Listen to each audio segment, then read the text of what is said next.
Halo semua, salam sejahtera Malaysia. Selamat datang ke channel Fels Lifestyle. Saudara-saudara, kita dikejutkan sebelum ini berkaitan dengan nama-nama besar daripada kepimpinan Perikatan Nasional yang terpalit dengan rasuah, yang terpalit dengan kes mahkamah, yang terpalit dengan siasatan SPRM. Antara nama-nama besar ini adalah Menteri Besar PAS sendiri, yaitu Menteri Besar Perlis. Setelah kita dikejutkan dengan berita tersebut, kali ini satu lagi berita menggemparkan di mana perombakan Exco Perlis berlaku. 2 adun digugurkan, tapi kota bersatu kekal. Nah, siapa 2 adun yang digugurkan ini? Mungkin ada di antara penonton video hari ini yang berkata, sepatutnya pemimpin yang kotor dipecat. Pemimpin yang tidak bersih, yang mempunyai kes rasuah, mahkamah, dan siasatan SPRM, sepatutnya dipecat. Mungkin ada di antara Anda yang menonton video ini berkata, mungkin layak MB Perlis dipecat. Jadi berkaitan keputusan itu, kita nantikan saja. Jadi ini satu yang berlaku, rombakan Exco Perlis, 2 adun digugurkan, ataupun mungkin dengan kata lain dipecat.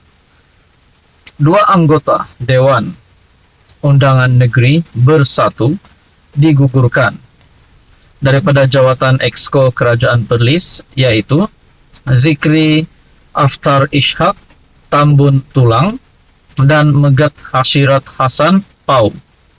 Bagaimanapun, tempat mereka digantikan oleh adun lain daripada parti itu juga, yaitu Abu Bakar Hamzah, Kuala Perlis, yang juga pengerusi Bersatu Perlis, dan Marzita Mansor dari Sena.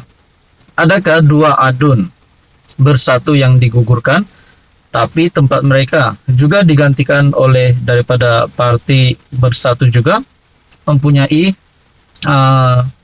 kesalahan sehingga mereka digugurkan. Justeru, kota 3 daripada 8 tempat untuk Bersatu kekal. Bagaimanapun, difahamkan terdapat juga perubahan portfolio dalam rombakan oleh Menteri Besar Muhammad Shukri Ramli daripada PAS itu. Wan Zikri mengesahkan perkara itu ketika dihubungi Malaysia Kini. Ya, saya dan seorang adun juga dari Bersatu digugurkan. Seorang lagi adun Bersatu dalam Kabinet Negeri ialah Izizam Ibrahim Dun Titi Tinggi. Adakah ini sedikit sebanyak boleh menyebabkan percaturan di dalam kerajaan negeri yang ditakbir oleh Perikatan Nasional ataupun ditakbir oleh PAS Bersatu? Adakah ini boleh menyebabkan satu perselisihan faham ataupun mungkin pergaduhan kalau ayat yang lebih kasar? Saudara-saudara, berkaitan dengan ini, apa komen Anda? Hai, hello, salam sejahtera Malaysia. Selamat datang ke channel Fels Lifestyle. Untuk Anda perempuan yang saya amat hormati semua, terima kasih kerana terus setia dan bersama di dalam channel Fels Lifestyle. Berkaitan dengan skandal rasuah di Sabah, rupanya rakyat Sabah dan mungkin malahan seluruh Malaysia tertanya-tanya apa perkembangan terkini berkaitan skandal rasuah yang berlaku di Sabah ini.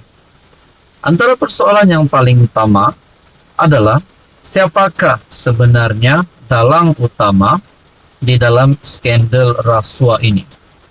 Saudara-saudara, saya melihat dalam satu sumber melalui Facebook. Saya tak pasti ini adalah sumber yang benar ataupun sumber yang palsu, tapi saya hanya ingin memberikan perkongsian ini kepada Anda. Jadi, saudara-saudara, ini tidak semestinya tepat dan benar.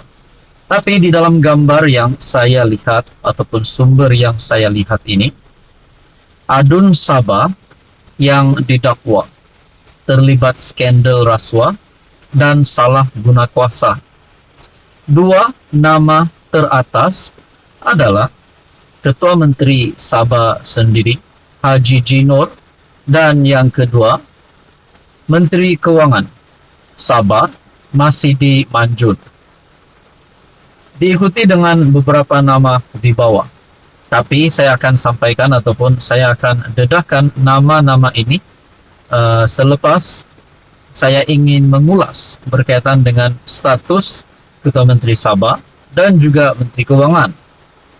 Sekiranya benar Menteri Keuangan dan juga Ketua Menteri Sabah, Haji Jinor dan Masidi Manjud terlibat di dalam skandal rasuah ini, layaklah mereka untuk dipecat. Nah, itu pada pandangan saya. Kenapa saya kata layak dipecat? Sebab rakyat Sabah tidak mahu pemimpin yang kotor. Coba komen sedikit tentang pemimpin yang kotor.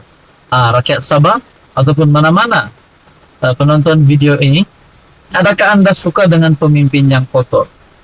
Itu kalau dua nama besar ini memang bersalah.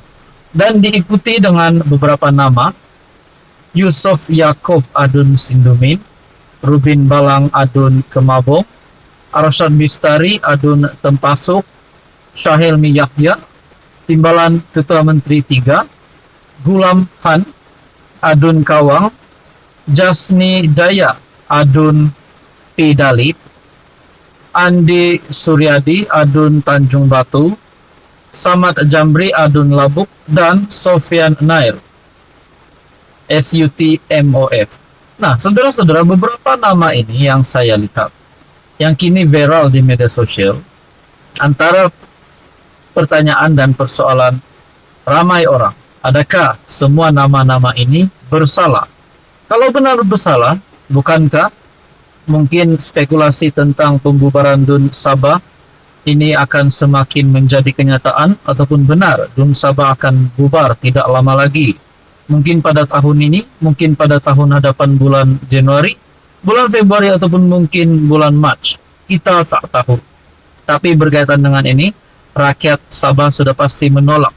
Tidak mahu ada pemimpin yang kotor.